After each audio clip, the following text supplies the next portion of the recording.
어느 휴일날 부인이 남편에게 감자를 쪄가지고 설탕과 함께 줬습니다.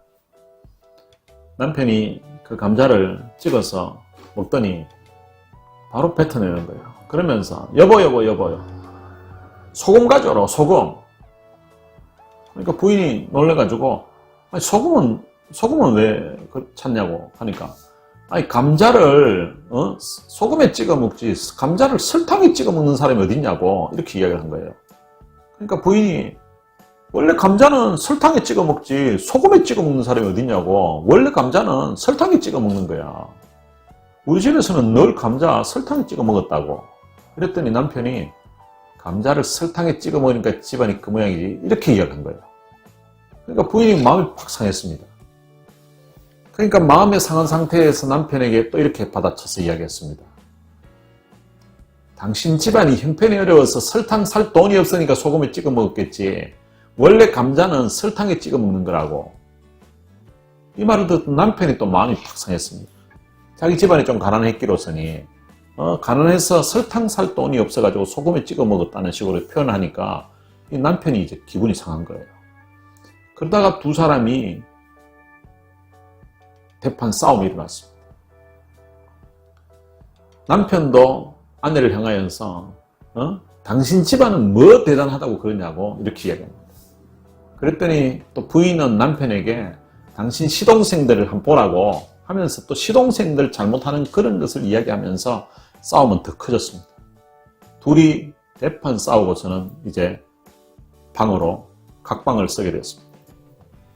각방을 쓰는 상태에서 방에 들어갔던 부인이 너무 속이 상한 거예요.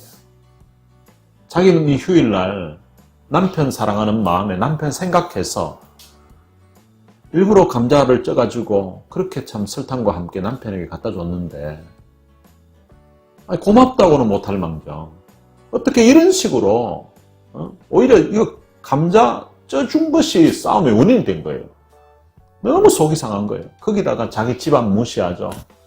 원래 결혼할 때는 자기 집안이 더 부자였고 지금도 자기 친정은 잘 살고 시댁은 좀 형편이 어렵고 이런 상황인데 결혼할 때도 자기가 조건이 훨씬 더 유리하고 좋았음에도 불구하고 만류하는데도 결혼을 했었는데 근데 이런 상황이 벌어지니까 너무 마음이 상했습니다.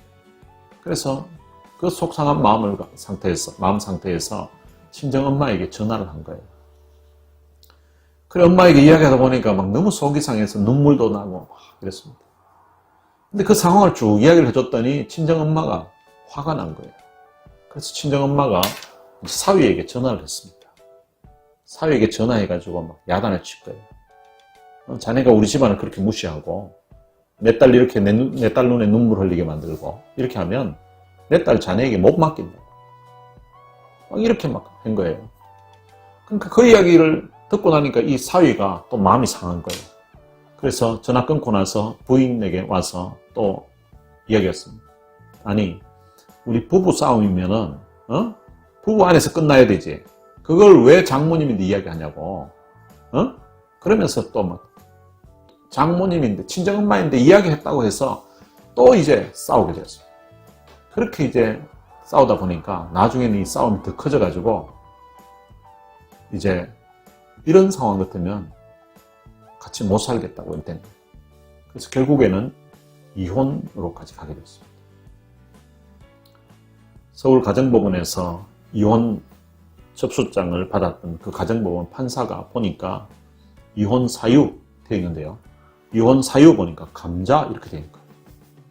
이혼 사유가 감자라고 되어 있는 거예요. 아니, 가정법원 판사를 자기가 오래 했지만 이혼 사유가 감자인 경우는 처음 본 거예요.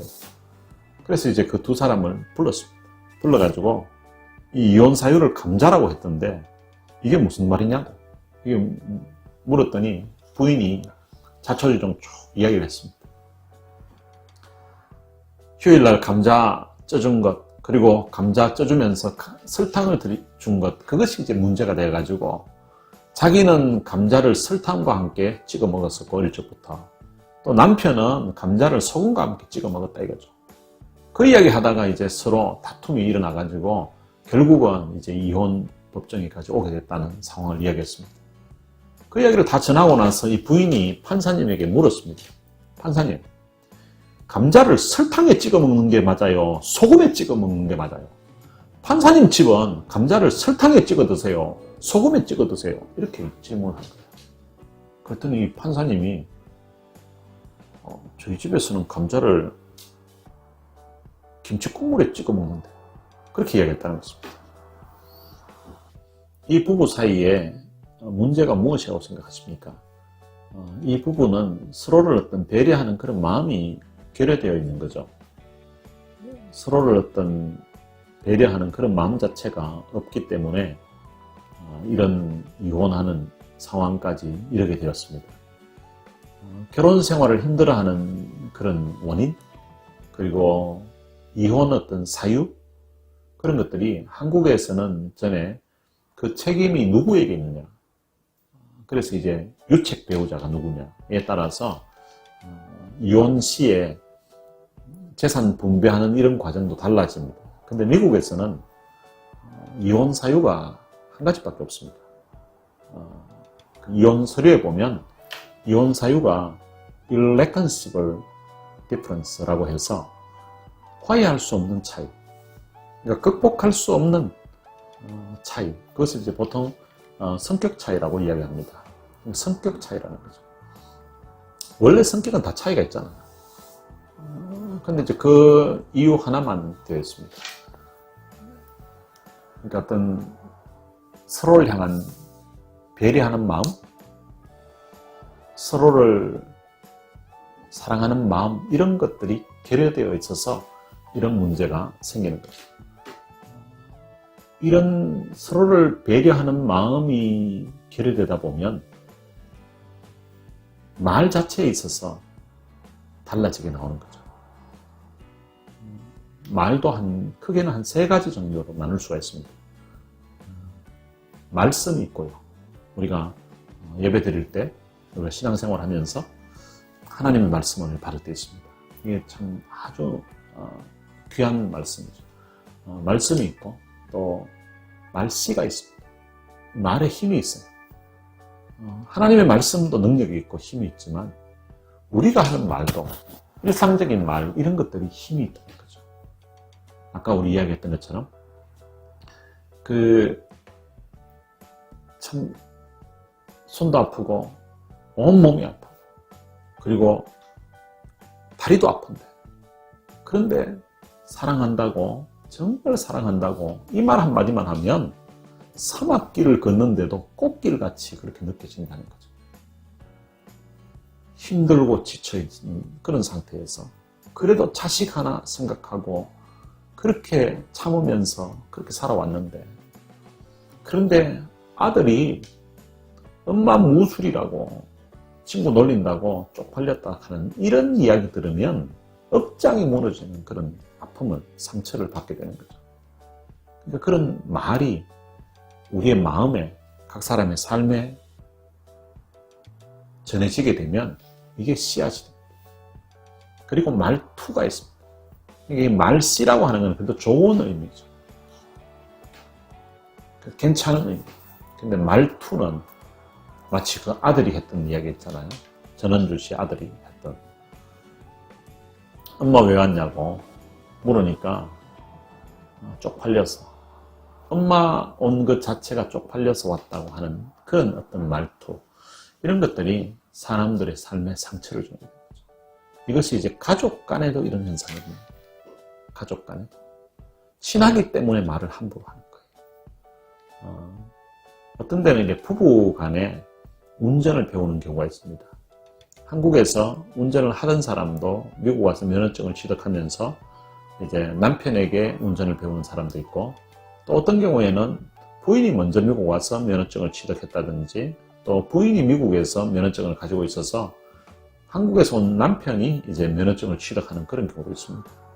부부 간의 면허증을 취득하기 위해서 이제 레슨을 받다 보면, 서로 이제 가르쳐 주다 보면 부부 간에 싸운다고 합니다. 심지어는 이혼하는 경우도 있다고 합니다.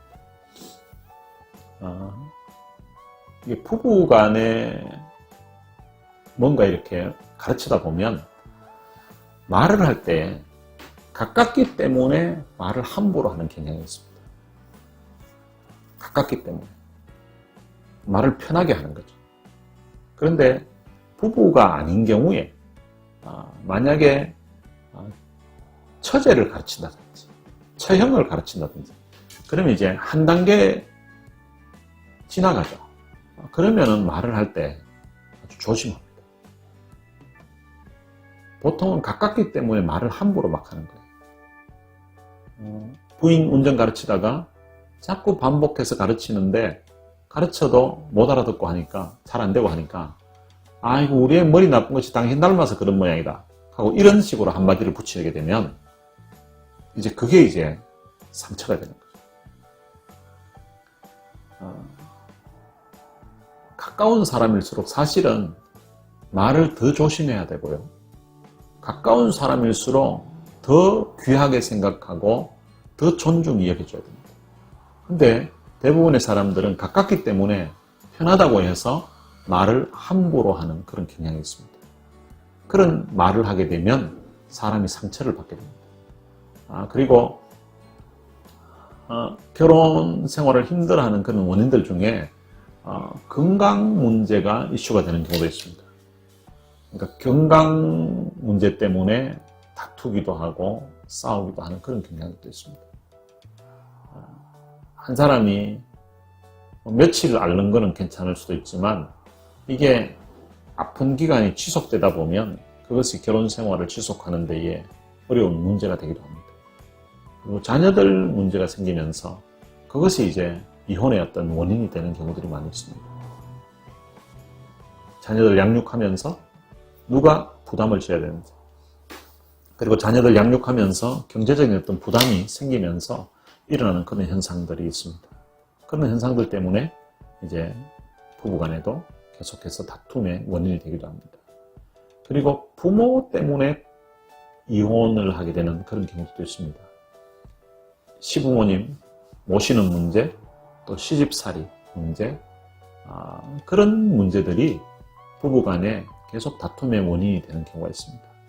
지나치게 시부모님이 자녀들의 그 가정에 삶에 관여를 하게 되면 이제 그게 그 집 며느리로서는 아주 부담감이 되고 그리고 힘들어하는 그런 문제가 될 수가 있습니다. 그래서 이혼하는 경우도 있습니다. 그리고 종교가 이혼의 원인이 되는 경우도 있습니다. 처음부터 같은 종교끼리 그 안에서 종교가 같은 가운데서 결혼을 하게 되면 그것이 가장 좋은데, 그런데 종교가 다른 가운데서 이제 결혼을 하게 되면 그것이 나중에는 이혼의 사유가 되는 경우들이 많습니다. 그리고 의사소통 기술이 부족해서 이혼하는 그런 상황도 많이 있습니다. 서로 이 커뮤니케이션이 잘 안 되는 거예요. 서로 공감이 안 됩니다. 남편하고 대화를 하다 보면 벽하고 대화하는 것 같다고 하는 그런 사람도 있고요. 그러니까 말이 의사소통이 안 되는 그런 경우도 있습니다. 그러니까 그런 문제가 있었을 때에 결혼 생활을 지속하기가 사실은 쉽지 않습니다. 그리고 부부간에 또 이혼을 하게 되는 그런 어떤 문제를 해결하려고 이런 대화법을 배워보기도 하고, 그리고 부부간에 또 섹스리스인 분들이 이혼하는 경우들이 많거든요. 그래서 그런 문제도 좀 개선해 보려고 애를 써보기도 하고, 또 서로의 어떤 필요를 알아가고 또 배워보려고 남녀 차이들을 이렇게 알아가려고 그렇게 애를 써보는 경우도 있습니다. 그렇게 애를 써도 잘 안 되는 경우도 있습니다. 근본적인 어떤 부부간에, 특별히 우리 크리스찬의 어떤 삶에 있어서는 근본적인 어떤 원인을 해결해야만 이혼, 그리고 또한 결혼 생활에 있어서 어떤 고통, 이런 문제들을 덜 겪게 됩니다. 어떤 문제가 있는가 하면, 요수와 그러니까 가나안을 정복할 때 있었던 일이 있습니다. 하나님은 여호수아에게 가나안으로 들어가게 되면 이제 모든 것을 다 점령하고 거기에 있는 모든 원주민들을 다 멸하라고 그렇게 말씀하셨습니다. 그런데 여호수아 11장 22절과 23절에 보면 이렇게 기록되어져 있습니다. 이스라엘 자손의 땅에는 아낙 사람들이 하나도 남지 아니하였고 가사와 가드와 아스돗에만 남았더라. 이와 같이 여호수아가 여호와께서 모세에게 말씀하신 대로 그 온 땅을 점령하여 이스라엘 지파의 구분에 따라 기업으로 주매 그 땅에 전쟁이 그쳤더라. 지금 여호수아 11장에 나오는 이 내용을 보면 하나님은 여호수아에게 그 가나안에 있는 모든 족속들을 다 멸하라고 했습니다. 아낙 자손들 다 하나도 남지 않고 멸하라고 했는데, 그런데 이스라엘 자손의 땅에는 그 가나안 땅이지 점령한 땅을 이야기합니다.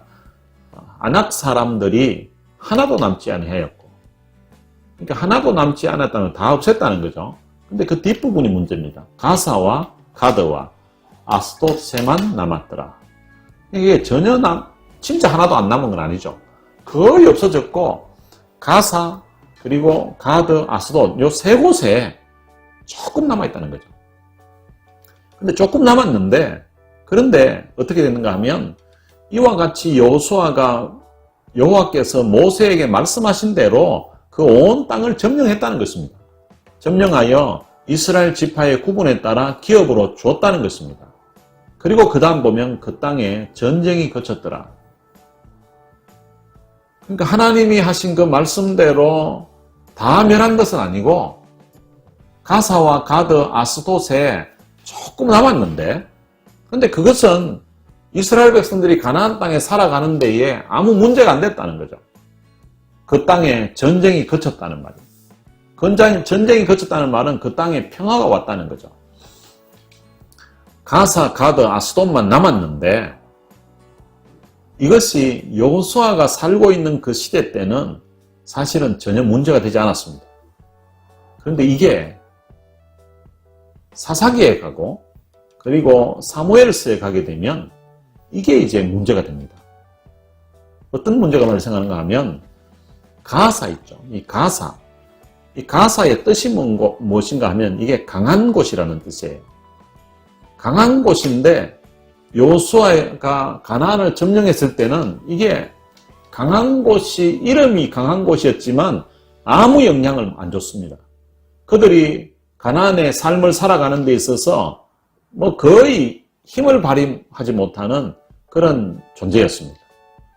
그런데 여기에서 그 후손 중에 누가 나오는가 하면 드릴라라는 여자가 가사 출신이에요. 이 드릴라하고 연관된 사람이 사사기에 나오죠. 그 사람이 누군가 하면 삼손이라는 사람입니다. 삼손이라는 뜻이 있는데 그게 바로 강한 자예요. 삼손은 강한 자, 그리고 가사는 강한 곳. 이 두 개가 이제 부딪히게 됩니다. 부딪히는데 결국은 삼손이 죽게 되죠. 여호수아 시대 때는 이게 아무 영향을 주지 않았습니다.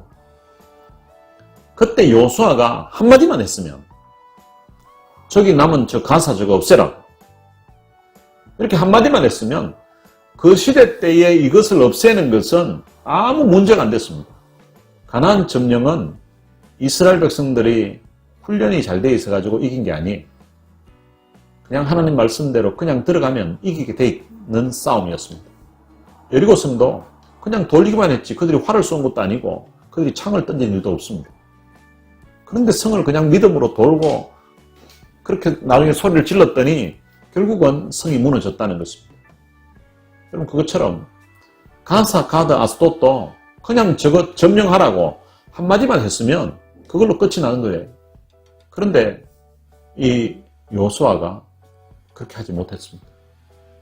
그 다음 가드가 있습니다. 이 가드에서 가드 출신이 누군가 하면 골리앗이 가드 출신입니다. 골리앗 하면 나오는 인물이 있죠. 다윗이라는 인물이. 그리고 이 다윗이 있었던 때에 왕이 사울 왕이었잖아요. 이 골리앗 때문에 이스라엘의 모든 장수가 두려워서 떨었습니다. 거의 전쟁을 포기한 그런 상황이었습니다. 하나님이 다윗을 통하여서 이스라엘을 지켜주지 않았으면 아마 이 골리앗 때문에 이스라엘은 망했을 거예요. 여러분, 이 가드는 여호수아가 있었을 때에는 이게 아무 문제가 안 됐습니다. 근데 그걸 놔뒀더니 마치 불씨가 다 꺼진 줄 알았더니, 근데 그 불씨가 나중에 다시 일어나가지고 불이 나니까 온 산을 다 불태울 수 있는 것처럼, 그때 당시에 여호수아가 있었을 때에는 이게 아무 영향을 주지 못한 미미한 존재였는데, 근데 거기에서 골리앗이라는 이스라엘 전체가 막아도 막을 수 없는 그런 엄청난 그런 존재가 나오게 되었다는 것입니다. 그리고 또 한 곳 남은 곳이 바로 이 아스돗입니다. 이 아스돗은 하나님의 언약궤, 하나님의 법궤라고 하는 그것을 전쟁에서 빼앗긴 곳이 있는데, 그게 바로 이 아스돗입니다. 사무엘서에 나오는 이야기. 여러분, 하나님의 이 언약궤는 하나님의 임재의 상징이었습니다. 근데 그것을 빼앗겼다. 그 빼앗긴 곳이 바로 이 아스돗입니다. 이스라엘 역사에 있어서 영적으로 가장 수치스러운 사건이 있다면 바로 이 하나님의 언약궤, 이것을 빼앗기는 것입니다. 만약에 여호수아가 가사, 가드, 아스돗 저것들도 다 없애 한마디만 했으면 삼손 그리고 다윗 그리고 법궤를 빼앗기는 이런 문제가 발생하지 않았을 거예요. 드릴라가 없었을 것이고요. 그리고 골리앗도 없었을 것이고, 그리고 하나님의 언약궤를 빼앗기는 그런 일도 없었을 수도 있습니다. 그때 마무리를, 그때 처리를 하지 않아 놓으니까 이게 세월이 지나서는 큰 문제가 됐던 것입니다. 그게 그러면 지금 결혼하고 지금 가사, 가드, 아스돗 이거하고 뭔 상관이 있는가? 그게 상관이 있기 때문에 지금 말씀드리는 것입니다. 결혼할 때 보면 불신 결혼하는 경우가 있습니다. 아까 우리 이혼을 할 때에 종교가 이혼 사유가 되는 경우가 많이 있다고 했고, 다툼의 원인이 되기도 한다고 했는데, 이 불신 결혼을 하게 됩니다. 근데 원래 불신 결혼을 하면 이게 행복한 삶을 살기가 쉽지 않습니다. 특별한 경우에 불신 결혼을 했음에도 불구하고 나중에 한 사람이 또 전도해서 같이 신앙생활하는 그런 경우도 있습니다만은 그런 경우들이 그렇게 쉽지는 않습니다. 근데 처음에 결혼할 때 보면 교회 안에 남자 입장에서 보면 매력적이고 이쁜 여자가 없는 거예요. 근데 교회 바깥에 보니까 너무 이쁘고 매력적인 여자들이 있는 거예요. 또 자매들에게 물으면 교회 안에 교회 오빠들 보니까 사람은 착한데 능력이 없는 거야. 사람은 착한데 매력이 없는 거예요. 착하기만 한 거예요. 근데 자기 인생을 착하기만 한 그 교회 오빠에게 맡기려고 하니까 이게 마음이 안 내키는 거예요. 그래서 결혼을 누구랑 하는가 하면 바깥에 보니까, 교회 밖에 보니까 학벌도 좋고 거기다가 인물도 좋고 모든 것이 다 참 멋있는데 하나 없는 게 있는데 그게 신앙이 없는 거예요.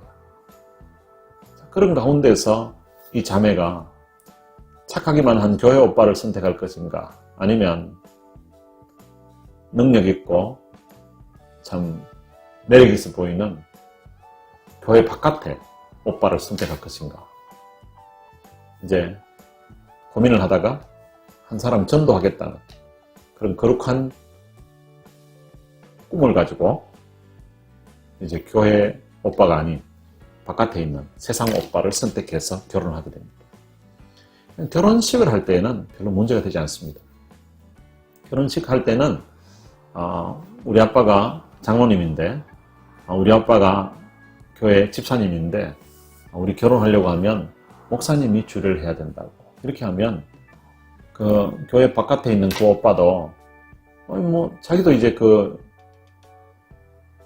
애인이 이제 마음에 들고 이러면 자기도 그러면 목사님이 주례해서 그냥 결혼하면 되지. 이렇게 이제 같이 이야기를 합니다. 근데 목사님이 주례를 하려고 하면 조건이 있는데 세례를 받아야 됩니다. 세례를 어떻게 받느냐고. 그러면 이제 교회 나온 지 6개월 만에 학습을 받고 6개월이 지나서 세례를 받을 수 있다고. 물론 교단 따라는 더 일찍 또 세례를 받는 그런 것도 있습니다만은 세례를 받아야 된다고. 이렇게 하면 세례고 받으면 되지. 그러면 세례 받으려고 하면 교회 얼마 동안 출석해야 된다고. 또 교회에서 세례자 그 예비반이라든지 공부하는 그걸 해야 된다고 하면은 그럼 하면 되지. 이렇게 해서 이제 교회 같이 얼마 동안 다닙니다. 교회 다니면서 교회 다니는 그 자매도 자기 세상 그 오빠가 비록 이제 교회는 왔지만 신앙이 없다는 것을 알고 있습니다. 그리고 또 거기도 교회 온 거지 자기가 예수님을 구주로 영접했다든지 하나님을 정말로 아버지로 믿는다든지 이런 믿음이 없이 그냥 교회에서 진행되는 일정 프로그램을 마치고 이제 수료를 하고 세례를 받게 됩니다. 그리고 목사님이 주례해서 이제 신혼여행을 가고 새로운 신혼집을 차리게 됩니다. 처음에는 남녀가 연인으로 있다가 만나서 이제 신혼생활을 하는 데는 이게 신앙이 있고 없고 상관없이 둘이 이제 만났으니까 너무 좋아서 신혼 삶에 그냥 재미가 있고 좋습니다. 근데 이게 일정 기간이 지나다 보면 신앙생활 했던 한 자매와 또 신앙이 없는 한 형제가 이제 같이 생활하면서 여러 가지 문제가 발생하게 됩니다. 자매는 어릴 적부터 신앙생활을 했기 때문에 주일이면 당연히 교회에 갈 것을 생각합니다. 근데 이제 이 형제는 결혼하기 위해서 교회 간 거지 자기가 신앙이 별로 그렇게 있는 편이 아니거든요. 그러다 보니까 토요일 늦게까지 술을 마시고 그리고 이제 주일 새벽에 들어옵니다. 그런 날은 이제 일어나 보니까 일어나지도 못할 뿐더러 입안에서 술 냄새가 나는 거예요. 그러니까 부인은 교회를 가야 되는데 남편은 아직 잠에서 깨어나지를 못하고 그리고 온몸에 술 냄새가 나니까 이걸 데려가지도 못할 것 같은 거예요. 그래서 그날은 혼자 이제 교회를 갑니다. 근데 혼자 교회 가서 예배 드리고 오고 그리고 나서 이제 또 살아가는 데는 별 문제가 없이 그냥 지냅니다. 그러다가 가끔씩 또 주일날 이제 교회 못 가는 그런 일들이 남편에게서 자꾸 생기게 됩니다. 나중에 남편이 승진을 하고 그리고 남편이 이제 사회적으로 어느 정도 위치가 올라가면서 주일날 또 골프 치는 모임도 생기고 주일날 여러 가지 많은 행사들이 생기게 됩니다. 그럼 그때마다 교회를 못 나오게 됩니다. 그런 상황이 계속 발생하게 되니까 그런 가운데 자녀가 생기고 자녀가 생기니까 이제 엄마는 아이들 데리고 교회를 가는 거예요. 남편은 이제 직장 생활하면서 자꾸 승진을 하게 되고 그러다 보니까 들어오는 시간은 자꾸 더 늦어집니다. 근데 어쩌다가 한번 집에 일찍 와보니까 수요일인데 와보니까 부인이 없는 거예요. 부인은 이제 교회 수요일에 간 거예요. 또 어떤 날은 금요일 날 일찍 마치고 들어왔는데 보니까 부인이 없는 경우가 있습니다. 남편이 모처럼 일찍 왔는데 부인이 없는 거예요. 근데 경제적인 활동은 남편이 벌어서 집안 자체가 운영되는 그런 상황입니다. 그럼 남편이 이제 화가 나는 거예요. 집에 왔는데 저녁 차려줄 사람이 없는 거예요. 근데 보니까 부인은 그 정도 되면 이제 교회에서 맡은 일들이 뭐 전도에 뭐 임원이 된다든지 교회 성가대 아니면 주일학교 교사 아니면 뭐 여러 가지 교회 부서 맡은 일들이 신앙생활을 계속 하다 보면 많아집니다. 그럼 교회에 쏟는 시간들이 많아지게 되는 거죠. 그렇게 되다 보니까 남편이 이제 부인에게 이야기를 합니다. 여보, 당신 교회에 너무 빠지는 것 같다고. 어? 그 교회 가는 것도 좀 자제해주면 좋겠다고. 집안을 좀 더 신경 써주면 좋겠다고. 나인데 좀 더 신경 써주면 좋겠다고. 그렇게 이야기합니다. 그런데 이제 신앙생활을 하다 보면 교회에 여러 가지 일들을 하다 보면 이제 그것을 놓기가 쉽지 않습니다. 나중에는 또 새벽 기도에도 간 경우가 있죠. 아침에도 일어나 보니까 부인이 나가고 없고 그리고 이제 돌아오고 이런 일들이 발생하다 보니까 이제 남편은 부인에게 자꾸만 불만이 쌓여져 갑니다. 근데 자기가 했던 말이 이제 교회를 적당히 다니라고 권해보지만 부인이 그 말을 듣지 않습니다. 그러다 보니까 나중에는 남편이 이제 아예 노골적으로 이야기를 합니다. 교회냐 나냐, 교회냐 가정이냐 둘 중에 하나를 선택하라고 이렇게 이야기합니다. 그럼 그 정도 되면 부인은 신앙을 버릴 생각은 못하게 됩니다. 그러면 이제 그때부터는 이제 남편을 위해서 더 기도하게 됩니다. 하나님, 저 남편이 회개하고 돌아오게 해달라고. 근데 사실은 남편은 왔던 적도 없습니다. 그냥 교회에 와서 결혼하기 위해서 출석한 거지 제대로 예수님을 구주로 영접한 것도 아니라는 것입니다. 그러면서 이제 남편이 핍박이 심해지면 더 열심히 하나님 앞에 나와서 기도합니다. 어떤 데는 금요일 저녁에 하나님 앞에 새벽에 눈물로 부르짖으면서 기도합니다. 그렇게 하다가 나중에는 이혼을 하게 되는 그런 지경에까지 이르는 경우들이 있습니다. 왜 그런 상황이 생기는가? 그때 조금 능력은 없어 보이고 키는 좀 작아 보였고 그리고 인물은 좀 없어 보였지만 그래도 참 신앙 좋고 착했던 교회 오빠랑 결혼했으면 교회 예배 들어갈 때 같이 가고 교회 행사할 때 같이 하고 그러면서 교회 뭐 특별 새벽 기도회다 뭐 행사 있으면 늘 같이 다니면서 그러면 주 안에 있는 나에게 딴 근심이 있으랴 하면서 찬송하면서 같이 신앙생활 할 수 있을 텐데 그런데 한 사람 전도해 보겠다고 그렇게 작정하고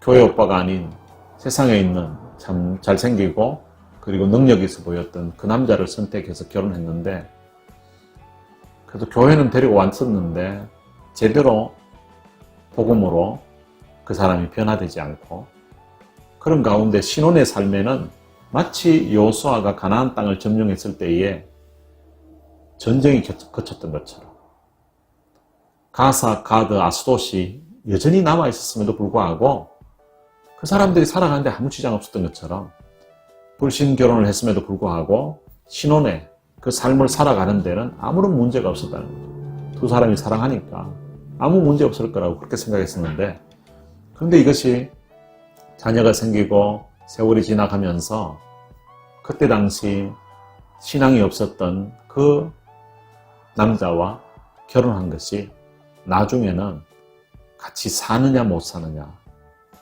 그래서 참 눈물로 하나님 앞에 기도해야 되는 그 원인이 된다는 것입니다.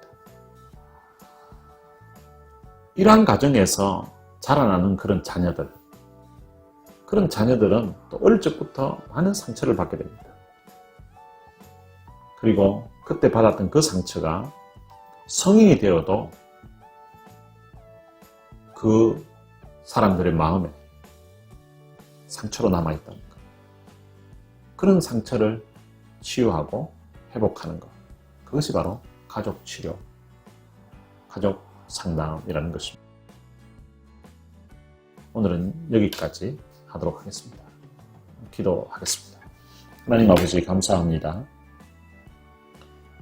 오늘 온라인을 통하여서 또 강의를 하고 또 강의를 들었습니다.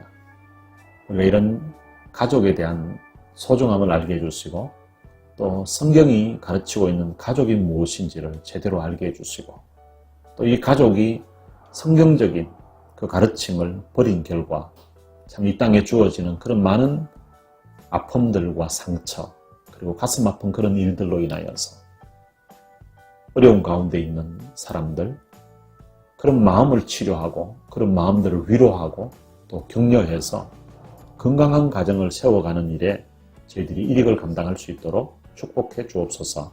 감사하며 예수님의 이름으로 기도드립니다. 아멘.